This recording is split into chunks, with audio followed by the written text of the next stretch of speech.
Buenas para todos, mucho gusto. Mi nombre es Diego. Tenemos la ficha 300 que hace parte de las agresiones potencialmente transmisoras de la rabia. Ustedes lo pueden ver acá. Es una ficha que generalmente es la que más se diligencia o es el evento que más se diligencia en los centros de urgencias con el código 300. Tenemos el código 670 que es la ficha de rabia humana, que básicamente ya es cuando se tiene un paciente con un diagnóstico probable o confirmado de rabia humana. Y tenemos también la ficha 650 y la ficha 652, que se dan los casos cuando se quiere hacer investigación frente a rabia animal o vigilancia de rabia por laboratorio. Generalmente esta ficha se utiliza mucho más es en el área de las clínicas veterinarias, ¿cierto? De las urgencias veterinarias cuando identifican que un animal pues, posee un síndrome de rabia. Pero básicamente las que más utilizamos en nuestros servicios de salud son el código 300, la agresión potencial de transmisión de la rabia, y el código 670, que es el código de rabia. Para iniciar con este protocolo, obviamente hay que hablar de la rabia como tal. Decimos que la rabia es una enfermedad zoonótica mortal, básicamente, que afecta al sistema nervioso central en aquellas personas o animales homeotermos, básicamente, que son los que pues su temperatura en el organismo siempre es constante, así pues digamos la temperatura exterior sea diferente. Cuando se altera ese sistema nervioso central, lo que produce la rabia es como una encefalitis, que es la que probablemente va a producir algunos signos y síntomas que se manifiestan cuando está esta patología. La rabia especialmente se da en mamíferos, incluido el ser humano, también se puede presentar la rabia, y su agente causal como tal es el género Lyssavirus de la familia Rhabdoviridae. Son los que pueden producir como tal la rabia tanto en humanos como en los animales. ¿Cuáles son los síntomas causales de la rabia en este momento? Tenemos que los principales síntomas que se pueden presentar son muy similares a los de una gripe, pero pueden pues, ocurrir diferentes en los cambios que se van presentando durante varios días. Estos pueden incluir como son la fiebre, el dolor de cabeza, las náuseas, el vómito, pueden presentar agitación, ansiedad, confusión, también hiperactividad, dificultad para tragar, mucha salivación excesiva se presentan en ellos y tienden a sentir como miedo cuando sienten que hay líquidos, que tienen que beber líquidos debido a la dificultad para tragar. Sienten que ellos no pueden hacerlo y tienen miedo al informarles que tienen que tomar esos líquidos porque pues, no pueden deglutir. También sienten miedo cuando se les sienten como el aire o viento en la cara. Es un miedo que produce esta rabia. Tienen alucinaciones, insomnio, parálisis, que puede ser parcial o general en el cuerpo. Yo les traje aquí como un videito para que observemos cómo funciona este proceso de la rabia.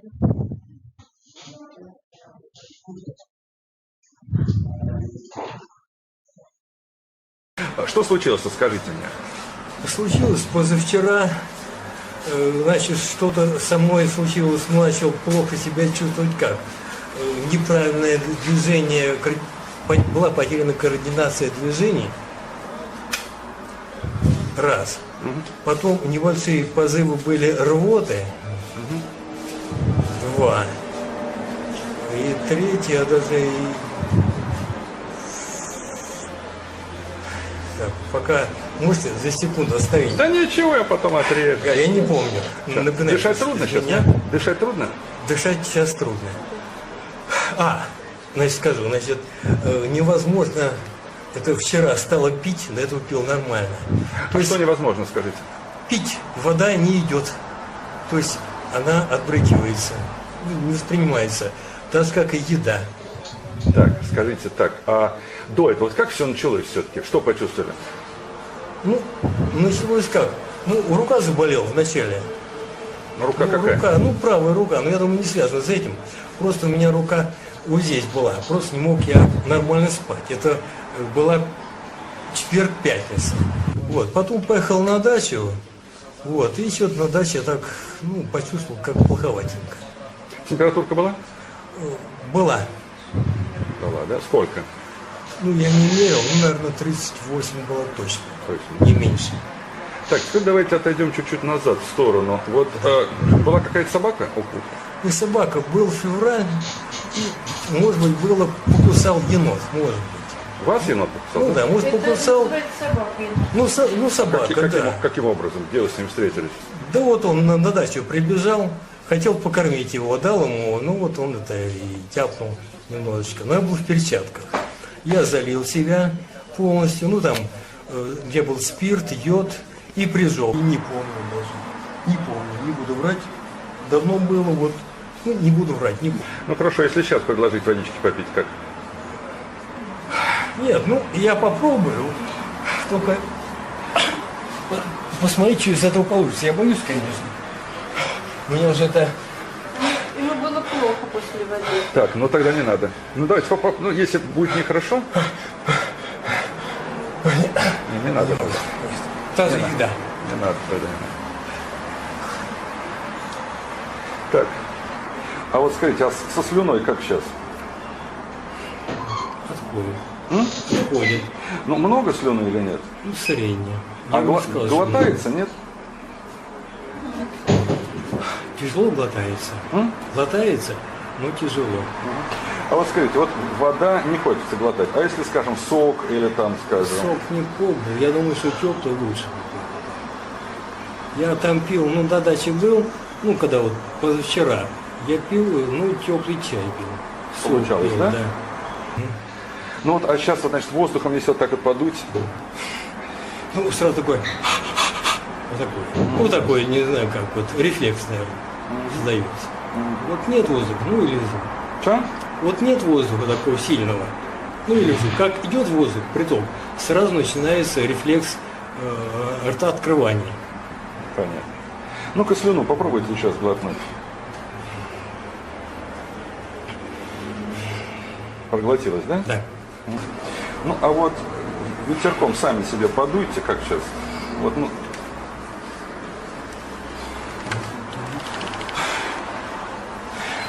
Тяжело, да? Давайте окно закроем. Тяжело. Так дышится ничего, да, вот так, когда нет ветра? Ну, а если я подойду к окну? Попробуйте. Немножко идет струя воздуха сразу резко. Так как я беру стакан, вот стакан, есть вода, нет, там ней, уже реакция. Ну, к сожалению, так. А при слое вода? Нет. Нет, да? Сейчас не дует, ничего?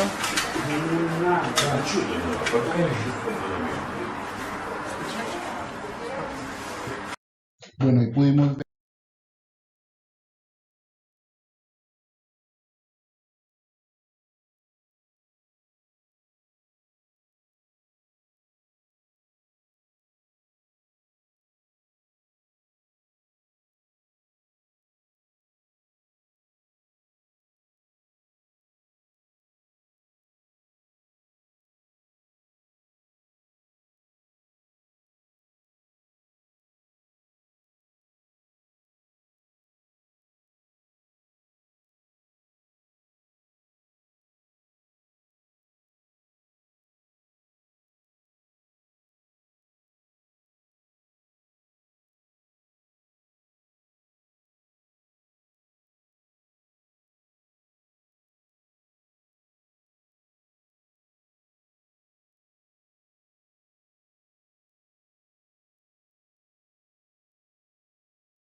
cuáles son los tipos de síntomas que se presentan básicamente en la rabia, que fueron los que mencioné en la anterior diapositiva, donde él manifestaba el miedo a tomar bebidas calientes, el miedo a las corrientes de aire, dijo que presentó fiebre, dijo que tiene ansiedad, tiene mucha salivación excesiva, y eso es lo que podemos identificar. Bueno, cuando hablamos de rabia, tenemos que hablar de cómo se transmite la rabia, ¿cierto? Y al hablar de la transmisión, tenemos que tener en cuenta que la rabia se puede transmitir bien sea por la mordedura de un animal que posiblemente pueda tener el virus de la rabia. En este caso, en zonas urbanas predominantemente están los animales que son domésticos, como son el perro y el gato. Son los que más predominan como transmisores de la rabia en esta parte urbana. Ya en las zonas rurales podemos hablar pues de los animales silvestres, ¿cierto? Y también de los animales que pues son los que proporcionan algún tipo de alimento en nuestra zona rural, como son las vacas, los caballos, los asnos, ¿cierto? Que pueden producir también esa rabia, son mamíferos, como lo explicaba la imagen, que son homotermos, ¿cierto? Su temperatura se mantiene estable, así la temperatura exterior sea diferente. En las zonas poco habitadas, en las zonas donde están los animales silvestres, encontramos lo que son los zorrillos, los murciélagos, los zorros, que automáticamente pueden ser productores o pueden ser transmisores, digamos lo mejor, de la enfermedad de la rabia. Listo. Mordedura de un animal con rabia es uno de los modos de transmisión, ¿cierto? Contacto de piel y herida de mucosa intacta con saliva, con secreciones o tejidos procedentes de animales con humanos con rabia, o también se puede presentar por medio de un trasplante de un órgano procedente de un individuo afectado por el virus de la rabia. Esos son los modos de transmisión que podemos encontrar. Hay que hacer una aclaración muy importante, los roedores no son transmisores de la rabia, en este caso porque ellos tienen glándulas salivales rudimentarias que no permiten pues, que ellos puedan secretar la cantidad del virus necesaria para hacer la transmisión. De igual forma, si ellos llegan a presentar un virus de rabia, una rabia avanzada, en los roedores produce una parálisis total que no permite que el virus pueda, que el animal pueda transmitir la rabia como tal. No son capaces de tener la movilidad suficiente para poder agredir a las demás personas porque pues esta les va a producir parálisis general en todo el cuerpo. Para este caso, cuando son roedores, no se hace ficha de notificación, tenerlo en cuenta. Para las ratas, no se hace ficha de notificación. Entrando ya en materia, el evento que más reportamos en la S. Salud es el evento de agresiones potencialmente transmisores de la rabia y como lo dice su ficha es el código 300. Esta ficha se compone de dos caras, cara A y cara B. En la primera estamos hablando de toda la información de los datos básicos que requiere la ficha y que nos va a pedir información, procedencia, tipo de documento, fecha de ocurrimiento del evento, dónde ocurrió el evento, en qué situación ocurrió el evento. Y la cara B, que ya directamente es más la información que nos habla de la agresión potencial, dónde fue la agresión, si fue provocada, si no fue provocada, dónde la localización, qué animal fue el agresor que tuvo, ¿cierto? Vamos a revisar parte por parte de esta ficha de notificación para que así podamos tener claridad. Antes de continuar, quiero contarles que las UPGDs que manejamos en la S. Salud, es importante que ustedes las conozcan. Aquí ustedes pueden observar, tenemos la UPGD del Hospital Rosalvi, ¿cierto? Que es la 050 8804 90 901, que es, digamos, la sede que más reporta eventos atribuidos a mordeduras por animales potencialmente transmisores de rabia. Entonces, ese es el código UPGD, es importante que ustedes lo memoricen, lo tengan en cuenta y lo revisen para que en las próximas, digámoslo así, reportes que ustedes vayan a realizar, pues se tenga previsto que la ficha de notificación les va a pedir esta UPGD. Si llegaba el caso de algún centro de salud, se presenta un accidente rábico posterior a la atención, tenemos los demás códigos de Fontidueño, Mirador, San Félix, Playa Rica, Zamora. Si en algún centro de salud se llega a presentar algún evento asociado a una mordedura por animal, bien sea doméstico o salvaje, entonces tenemos las UPGDs que se van a diligenciar en la ficha de notificación. Aquí encontramos la cara A de los datos básicos donde va la información general. Entonces empezamos con el código de la UPGD. Ustedes se dan cuenta que esta UPGD hace referencia a la UPGD del Hospital Rosalvi, que es la que más reporta eventos. Aquí hicimos un caso hipotético en el cual estamos reportando desde el Hospital Rosalvi con el departamento de 5, municipio 088, el código y el subíndice para esta UPGD que sería la de Rosalvi. Si se da en consulta externa, algún centro de salud, ya ustedes tienen ahí los demás reportes para que los utilicen. La razón social, importante que coloquemos, que es la S. Salud la que está haciendo el reporte. de este evento rabia. Vigilancia integrada de la rabia humana, código que estamos utilizando el 300, ¿cierto?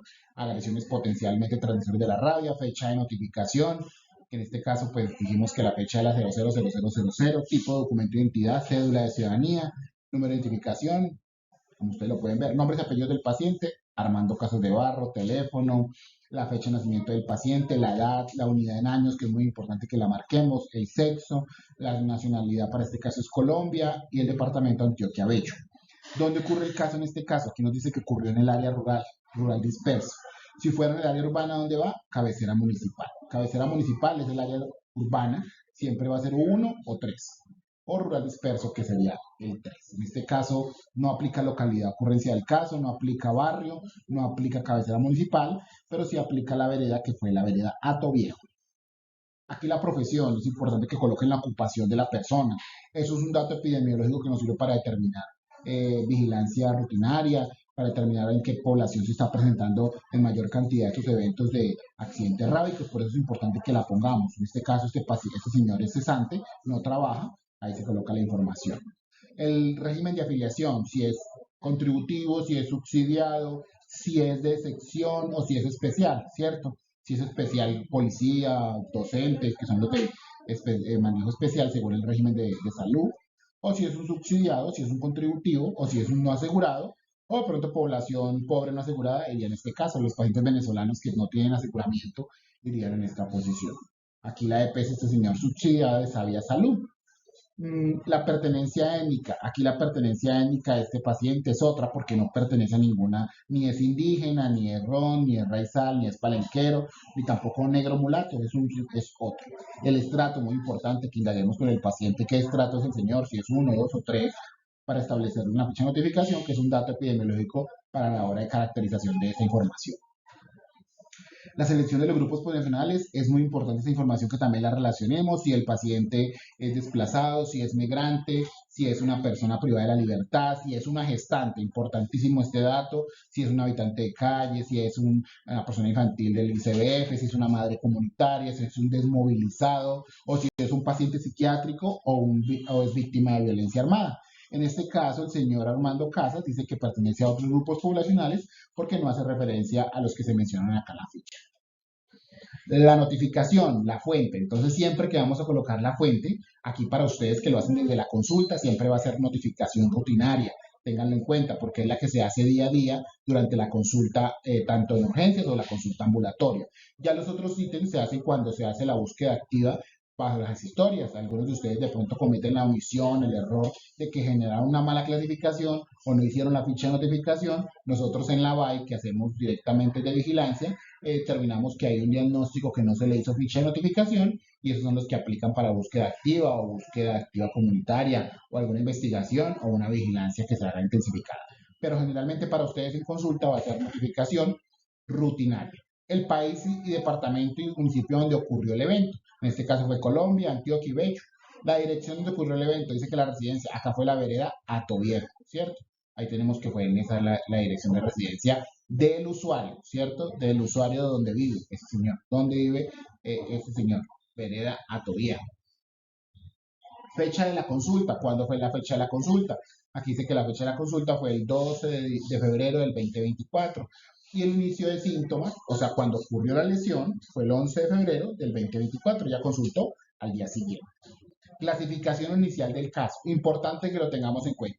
Como es una ficha que nos establece una agresión potencial de un animal, nosotros no lo podemos dejar como sospechoso, ni como probable, ni como confirmado por laboratorio. Siempre va a ser confirmado por clínica porque es una agresión que yo estoy observando a la hora de hacer la valoración en ese paciente, ¿cierto? Vemos que hay una lesión, ya sea superficial o sea profunda, por eso lo definimos como una confirmación por clínica para la ficha código 300.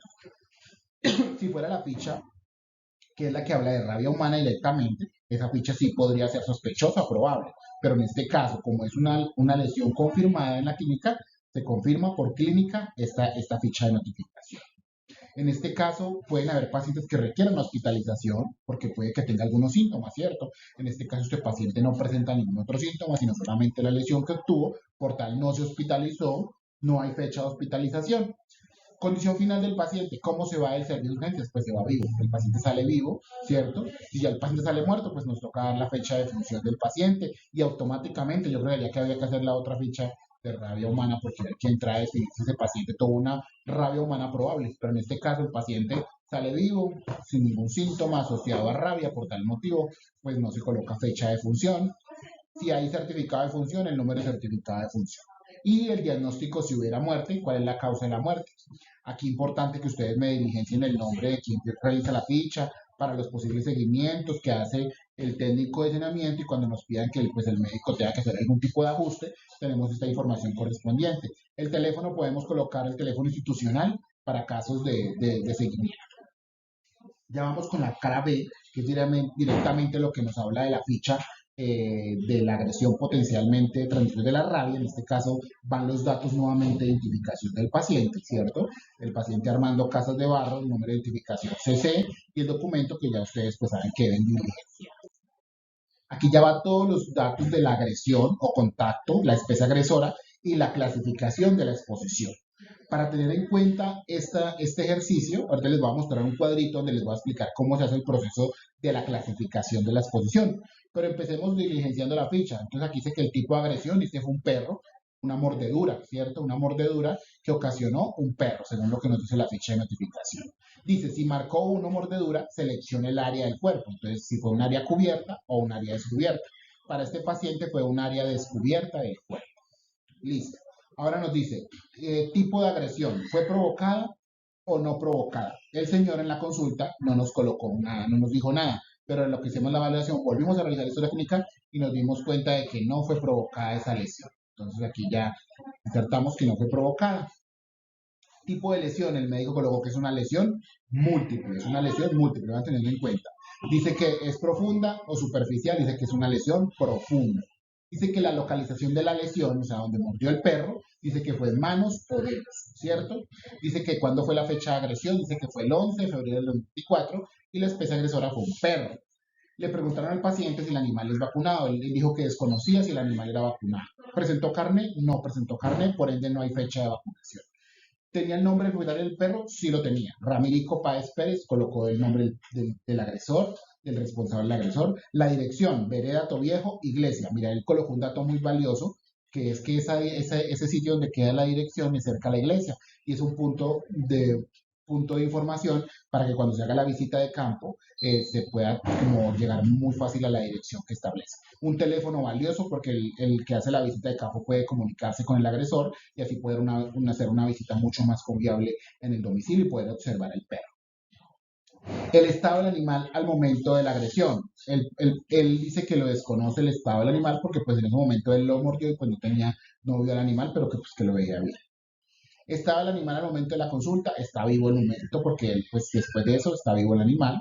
Ubicación del animal agresor dice que es observable. Por ende, al ser observable, toda lesión, ¿cierto? Que es observable, se genera como una no exposición, porque yo puedo visualizar el animal si fuese doméstico. Les voy a explicar un poquito de esta parte.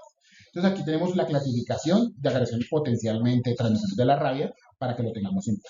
Si es un animal silvestre, aquí nos lo plantea el cuadrito, tenemos que si es un animal silvestre, aquí silvestre en este cuadrito que nos selecciona acá, dice que automáticamente va a ser una lesión o una exposición grave, automáticamente. Así sea una mordedura superficial, limpia, si es silvestre, automáticamente va a ser grave.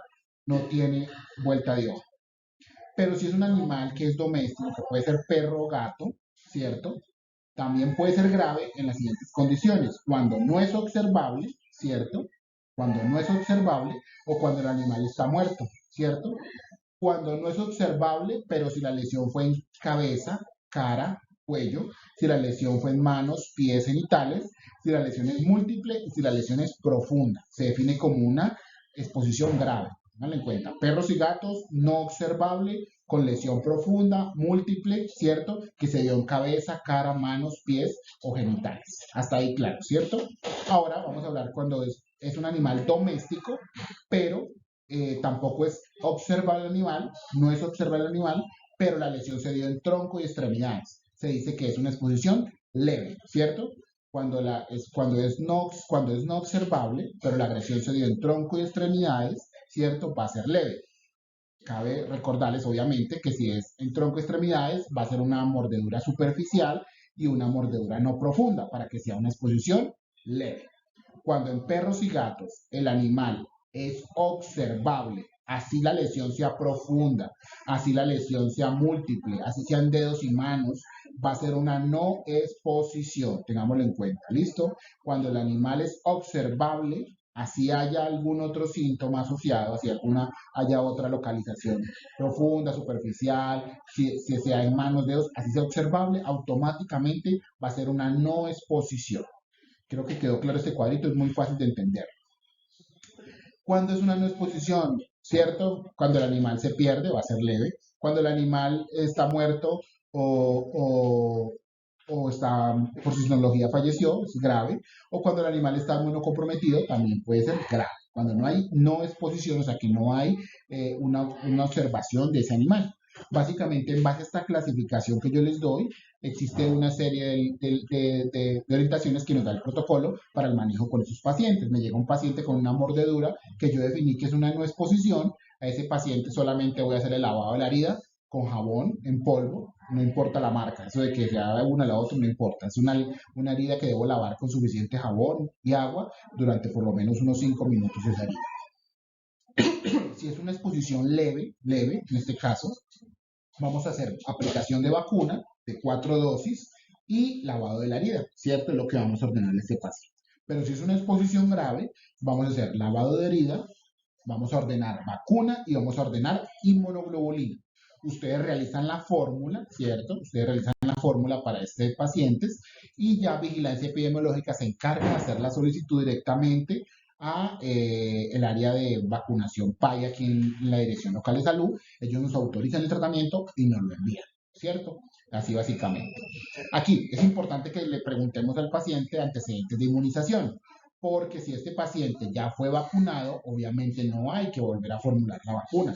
Digamos una exposición leve y este paciente requiere una vacuna, pero él ya se vacunó en el último año, no requiere que se vuelva a ordenar ese proceso de vacunación, ¿cierto? Es lo que pregunta básicamente, si se vacunó, si no se vacunó, que si se ha puesto sobre antirrábico y en qué fechas y cuántas dosis. Aquí el paciente ustedes pueden observar de que él no se colocó sobre antirrábico y no se ha colocado vacuna antirrábica. Por tal motivo, se hizo para este caso, que fue una no exposición, el lavado de la herida con agua y jabón, ¿cierto? La sutura no se realizó, suero antirrábico no se solicitó y orden de aplicación de vacuna no se realizó porque fue una no exposición. Solo se hizo el lavado de la herida con agua y jabón. Si fuera una exposición leve, vamos al tratamiento, el médico realiza la fórmula médica, ¿cierto? Y va a ordenar la vacuna antirrábica para exposición leve. La vacuna antirrábica son 4 dosis, importante que lo tengamos en cuenta, 2.5 unidades internacionales y se colocan 4 dosis. La primera dosis va el día que se realizó la mordedura o cuando nos lo dispense, pues, como tal, Dirección Local de Salud, porque muchas veces se demora hasta una semana en llegar, ¿cierto? Entonces, ese primer día va a ser la dosis 0, a los 3 días va a colocar la segunda dosis, a los 7 días va la tercera dosis y a los 14 días se colocó la cuarta dosis. Ese es el esquema como tal para la vacuna que vamos a aplicar de antirrábica. Aquí la tenemos relacionada. Es una vacuna Verovac de 2.5 unidades internacionales, ¿cierto? Y la aplicamos en el área de vacunación si es una exposición leve, va a vacunación. ¿Listo? Si es una exposición grave, como lo plantea el protocolo, vamos a ordenar nuevamente la vacuna, que ya se las expliqué, y aparte de eso vamos a agregar entonces la inmunoglobulina antirrábica. Esta inmunoglobulina antirrábica se calcula en base al peso del paciente y se formula 20 unidades kilogramo de peso, ¿cierto? Así se hace el cálculo. 20 unidades sobre el kilogramo de peso del paciente para poder aplicar esta vacuna. Esta presentación viene en 300 unidades internacionales en 2 mililitros. Entonces hacemos el cálculo del peso y así mismo ordenamos cuánta dosificación vamos a ordenar para este paciente. Lo que nos indica el protocolo es que este inmunoglobulina antirrábico se debe aplicar en los servicios de urgencias, donde haya un servicio de reanimación o que esté siendo observado por un médico para evitar si de pronto hay alguna reacción medicamentosa de esta inmunoglobulina. Es importante que ustedes generen la fórmula, ¿cierto? Para sí mismo, el área de vigilancia hace la solicitud a la Dirección Local de Salud, al programa de PAI, ellos nos autorizan la entrega y esa vacuna pues siempre va a llegar al sitio de vacunación de pronto más cercano que pueda tener el paciente. Yo considero que cuando sea una lesión, una exposición grave, debe ser administrada en el servicio de Rosalpi, porque es donde se puede tener la verificación por un médico y tenemos un servicio de reanimación cercano en caso de una reacción alérgica o una reacción no esperada de esta inmunoglobulina. ¿Listo? Es importante que antes de aplicar este tratamiento, pues se tengan en cuenta todas las recomendaciones del fabricante o del inserto a la hora de aplicar el medicamento que estamos utilizando. ¿Listo? Es importante que tengamos en cuenta esta información. Agradezco mucho la información, haberme atendido en este momento. Les dejé un post-test, el cual permite que ustedes evalúen toda la información o la educación que se les dio en esta capacitación. Cualquier duda que ustedes tengan, por favor, remitir al correo de vigilancia epidemiológica. Ustedes lo ven ahí, bebellosalud@gmail.com, y por favor contestar el post-test. Contestando el post-test, estamos haciendo la firma de la asistencia a la capacitación. Si no lo contestamos, no estamos contestando la asistencia. ¿Listo? Espero que haya sido de mucha claridad. Cualquier duda, igualmente a sus correos va a llegar esta presentación para que ustedes la tengan y ese cuadrito que nos indica cómo hacerla, digamos así, la clasificación de la lesión que se presenta en cada uno de nuestros servicios de urgencias o en nuestros servicios ambulatorios. Hacemos énfasis en la ficha 300, que es la que más se presenta a nivel asistencial. Digamos que en el año 2023 fue el evento que más se marcó en el reporte que hicimos a las instituciones de vigilancia epidemiológica. Agradezco la participación. Buena tarde para todos. Bueno, muchas gracias al jefe Diego por habernos expuesto todo lo concerniente a la parte epidemiológica y clasificación del accidente rábico. Ahora vamos a hacer algunas consideraciones que desde la atención que hacemos en los servicios de urgencias principalmente donde encontramos estos pacientes, debemos de tener en cuenta algunos aspectos para la atención de los mismos. Entonces empezamos por una aproximación inicial. Recordemos que la mayoría de las mordeduras producen lesiones locales que no van a generar ninguna repercusión en la estabilidad clínica del paciente. Solamente en aquellas que pueden dar lugar a lesiones musculares o vasculares que generan gran pérdida sanguínea podríamos encontrar alteración de la parte hemodinámica. Pero sin duda, pues evaluar esa estabilidad clínica va a ser el primer paso en la atención de estos pacientes. El segundo paso es realizar una anamnesis completa. Muy importante preguntar sobre el animal agresor, si se trata de una especie salvaje o doméstica. Dentro de las domésticas es supremamente importante hacer la diferenciación si era un perro, era un gato. Esto es importante porque vamos a ver que va a tener repercusiones en la profilaxis antibiótica que reciba el paciente. Importante recordar que las mordeduras ocasionadas por zorros, murciélagos y primates, considerados como animales silvestres o salvajes, nunca deben someterse solamente a observación, sino que siempre deben considerarse como un caso de exposición grave que van a requerir tratamiento inmediato. Supremamente importante anotar en la historia el estado de vacunación del animal agresor, si se presenta carnet y certificado de esta vacunación, idealmente aplicar la fecha de la última dosis. Importante también preguntar sobre el país de origen del animal agresor. Recordemos que hay países en los que hay mayor incidencia de estos casos de rabia y indagar acerca de la presencia de los signos de rabia previos al ataque y la posibilidad de hacer seguimiento al animal agresor, que en este caso sería pues catalogado un caso pues con un animal agresor observable. Muy importante dentro de la anamnesis también hablar de los antecedentes personales de la víctima, principalmente si tiene algún factor de riesgo que le genere inmunosupresión y también la presencia pues de una anesplenia.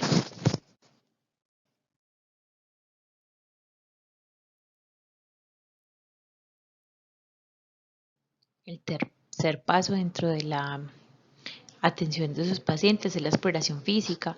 Muy importante evaluar la severidad de las lesiones que generan el ataque. Importante buscar si hay sangrado activo o alguna otra lesión que comprometa cavidades u órganos vitales. Siempre es importante anotar el número de lesiones, el tipo y la localización de cada una de ellas, destacando la presencia de signos de infección activa. Siempre que estén cerca una articulación o como tendinoso o de nervios importantes, se debe hacer siempre la salvedad de la sospecha o no de lesiones en estas estructuras anatómicas.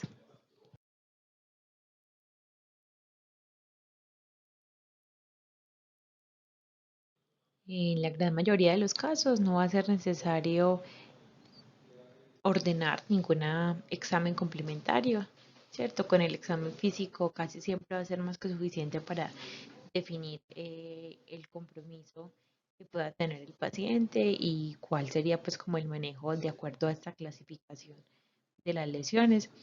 Solamente en caso de que haya sospechas de infección se solicitaría pues un cultivo de la herida, hemocultivos ante presencia de abscesos, celulitis o sospechas de sepsis secundarias a las mordeduras y radiografías cuando hay heridas punzantes cercanas a un hueso, mordeduras en cuero cabelludo, de cráneo en caso de que se sospeche una herida penetrante, pero esos son pues casos digamos mucho más infrecuentes y la mayoría de casos no vamos a necesitar de ninguna exploración complementaria al examen físico.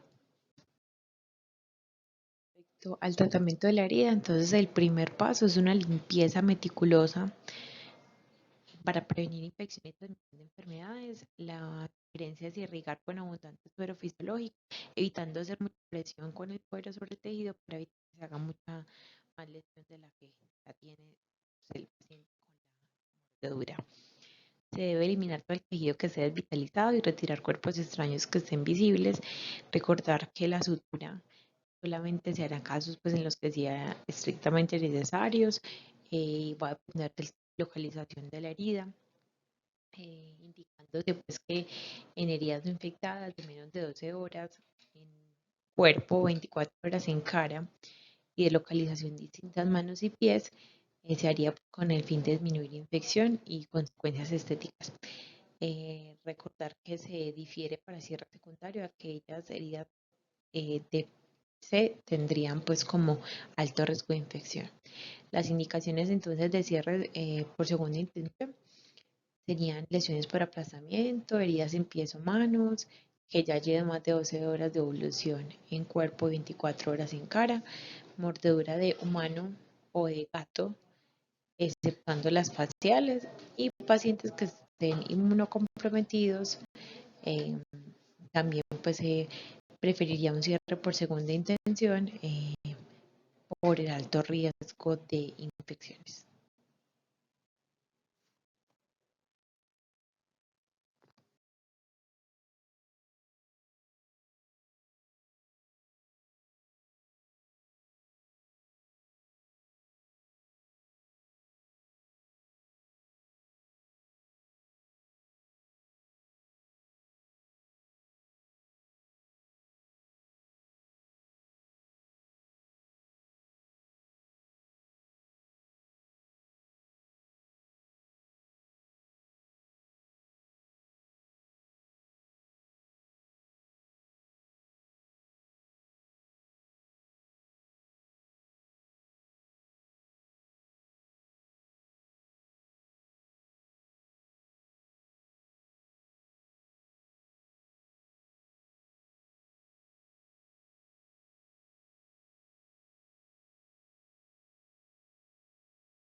Respecto a la profilaxis antibiótica, recordemos que no es de uso rutinario, pero en algunos casos nos puede ayudar a disminuir el riesgo de la infección de heridas, especialmente en mordeduras que se ha comprobado que tienen un gran potencial de infectarse, especialmente las mordeduras de gato, que son las que más se documentan, tienen una mayor tasa de infección. Se estableciera entonces la profilaxis antibiótica en las heridas que tienen mucho riesgo de infección cuando se pueda garantizar su inicio precoz, es decir, antes de las primeras 12 horas después de la atención o pues después del evento, y siempre mantenerla durante 3 a 5 días. Algunas indicaciones de la profilaxis antibiótica. Estas son las que nos recomienda la Sociedad Española de Pediatría. Entonces son caso de heridas punzantes cuando son generadas por gatos, heridas que afectan estructuras profundas, intradérmicas, afectación ósea o de articulaciones, heridas que son sometidas a sutura precoz, heridas en manos, pies, cabeza, cuello o región genital, heridas que tienen un compromiso vascular o linfático, heridas de más de 8 horas con daño significativo y paciente inmunocomprometido. En la revisión de literatura que se hace respecto a este tema, entonces se encuentran diferentes consensos respecto a las indicaciones de profilaxis antibiótica en mordeduras por mamíferos. La que vimos anteriormente, entonces, son las recomendaciones dadas por la Academia Española de Pediatría, y aquí traigo unas indicaciones que salen de una revisión publicada en Cochrane, en la que se indican pues 6 escenarios en los que se debería ofrecer esta profilaxis antibiótica. El primero de ellos entonces es cuando han ocurrido pues laceraciones sometidas a cierre primario o heridas que han requerido reparación quirúrgica, cuando las heridas se han dado en manos, cara o área genital, cuando las heridas han estado en proximidades a huesos o articulaciones, incluidas articulaciones protésicas, cuando las heridas tienen compromiso venoso linfático subyacente, incluidos injertos vasculares, cuando son heridas en huéspedes inmunodeprimidos, incluido el paciente diabético, y cuando se trata de heridas profundas o asociadas a trauma por aplastamiento.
Ya teniendo claro entonces qué pacientes son candidatos a recibir profilaxis antibiótica, es importante definir qué antibiótico es el ideal para hacer esa profilaxis. Entonces, lo que se comenta pues en los estudios es que es un antibiótico que debe incluir una cobertura empírica de la flora animal oral esperada. Y concluyen que el mejor antibiótico para esto sería la amoxicilina clavulanato con dosis de 875 miligramos de amoxicilina, aunque algunos también sugieren usar dosis desde 500 cada 12 horas. Lo que recomiendan es que si se tiene que buscar un régimen alternativo a la amoxicilina clavulanato, lo ideal es incluir un agente que tenga actividad contra multocida y agente contra actividad anaerobia. Se deben evitar agentes que tengan, pues, que sean carentes de actividad contra esa bacteria, y aquí se incluyen cefalosporinas de primera generación como cefalexina, penicilinas resistentes a penicilinasa como la dicloxacilina y macrólidos como la eritromicina, que en este caso pues no tendrían actividad contra esta bacteria. Y la recomendación también es que la duración de los antibióticos orales profilácticos sea entre 3 a 5 días, con un seguimiento estrecho para descartar de manera temprana presencia de signos de infección. También existen consensos respecto al tratamiento para infecciones ya establecidas secundarias a mordeduras.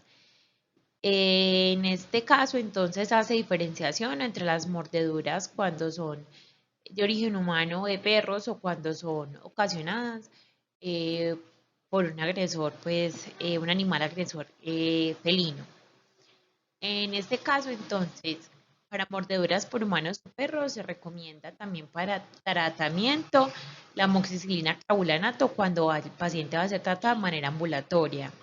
Recordemos que para profilaxis la dosis es de 500 a 875 miligramos de amoxicilina por 3 a 5 días. Y en tratamiento, ya el tratamiento se extendería hasta 7 días cuando es para tratar un cuadro infeccioso establecido. Cuando el tratamiento va a ser en pacientes hospitalizados, se recomienda ampicilina sulbactam. Cuando es un paciente con alergia a penicilina, se puede usar trimethoprim sulfametazol o clindamicina. Y la doxiciclina también es una alternativa en pacientes víctimas de mordeduras de perros que son alérgicos a la penicilina. Recordemos que no la podemos usar en menores de 8 años ni en mujeres embarazadas.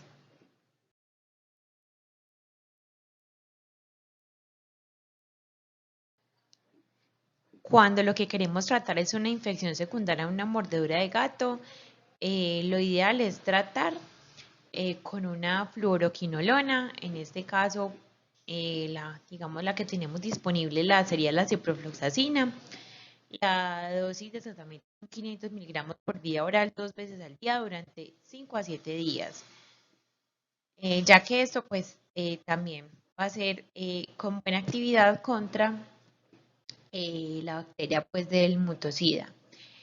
La eritromicina también es una alternativa principalmente para niños y la clindamicina también sería una buena alternativa para niños. En mordeduras de monos se recomienda hacer también profilaxis con aciclovir.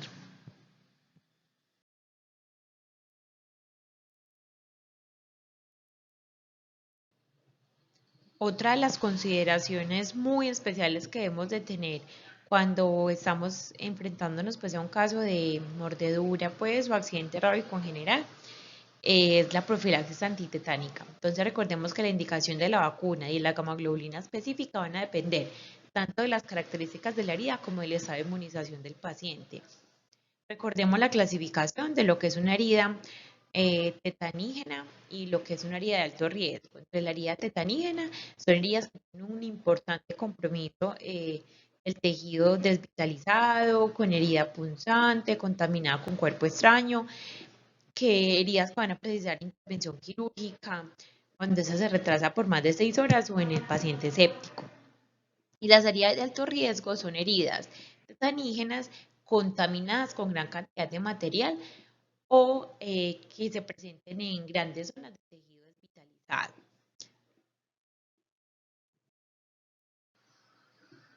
Entonces ya teniendo claro si mi paciente tiene una herida limpia, una herida tetanígena o una herida de alto riesgo, entonces voy a definir la vacunación o la aplicación de monoglobulina en este paciente. Entonces en heridas limpias, si el paciente no está vacunado, tiene menos de 3 dosis o tiene pues un estado de vacunación desconocido, debemos de aplicar una dosis y enviar a vacunación para que complete su esquema de vacunación de manera ambulatoria. Si el paciente tiene 3 a 4 dosis documentadas, no sería necesaria aplicación de toxoide, a menos de que la última dosis haya sido aplicada hace más de 10 años. Y si tiene más de 5 dosis documentadas de toxoide, pues no sería necesario hacer aplicación de toxoide en el momento del accidente. Ya si la herida es tetanígena, entonces, vacuna, si el paciente no está vacunado, tiene menos de 3 dosis o su estado de vacunación es desconocido, debe recibir una dosis de la vacuna y debe recibir inmunoglobulina antitetánica. Si el paciente tiene 3 a 4 dosis documentadas, no sería necesario vacunar si la última dosis fue hace más de 5 años. Solamente si fue hace más de 5 años, se aplicaría una dosis. Y la inmunoglobulina solo en este caso, si el paciente tiene una herida de alto riesgo. Y cuando tiene documentadas más de 5 dosis, no sería necesario vacunar a menos de que la última dosis haya sido aplicada hace más de 10 años. Y la inmunoglobulina se aplicaría si la herida es de alto riesgo.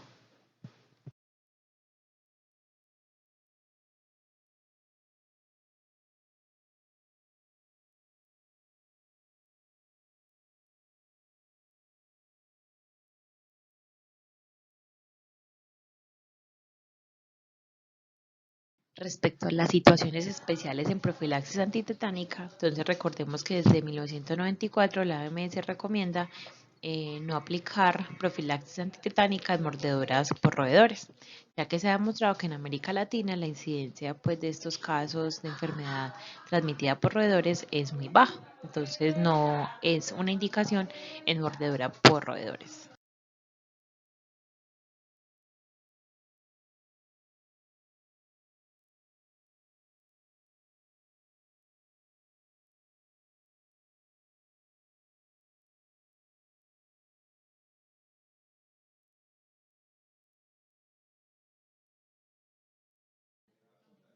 Por último, proponemos entonces realizar una lista de chequeo siempre que vamos a dar de alta al paciente de un accidente rábico para que no olvidemos haberlo pasado por todas estas acciones de un manejo integral. Entonces, primero, evaluar si diligenciamos correctamente y de manera completa la ficha de notificación.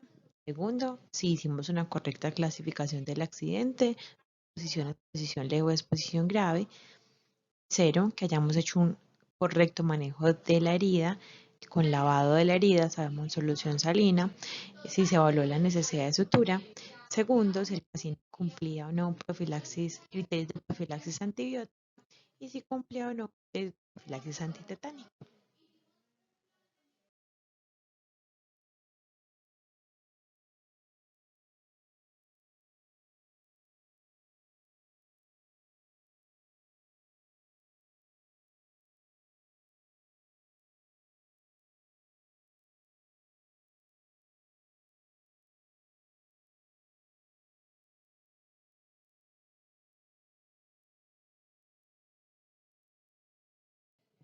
Bueno, muchas gracias. Esperamos que la información haya sido clara y que pueda servir para mejorar nuestra práctica médica.